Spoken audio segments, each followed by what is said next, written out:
ኑዋን ወደ ሻሎ ኮስሞ ሄጄ ነበር። አንቺ አልነበርሽም። ስለ አንቺ ሳስብ ነበር። አንቺ አላሰብሽኝም? ሆን ብለህ ነው አይደል? በእርግጥ አንቺ ብልህ ሴት ነሽ። እኔ የምልሽ ዣን አውቆ ነው አይደል አስቸኳይ ስራ የሰጠሽ? በሰው እንጀራ ከመጣ አምላክ አንተን ይቀጣሃል እኮ ታውቃለህ። ግን እኔ ሌላ እንጀራ አዘጋጅቼልሻለሁ። አመሰግናለሁ። ስሬን አንተ እንዳዘጋጀህልኝ በእርግጥ የተመቻቸ ላይሆን ይችላል፣ ግን እኔ በጣም ደስተኛ ነኝ። ስለዚህ አመሰግናለሁ። አያስፈልግም አለቃሉ። ወይ ኑዋን በሩን ክፈችው! ኑዋን በሩን ክፈችው!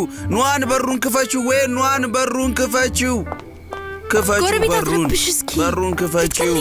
ክፈችው! አመሰግናለሁ።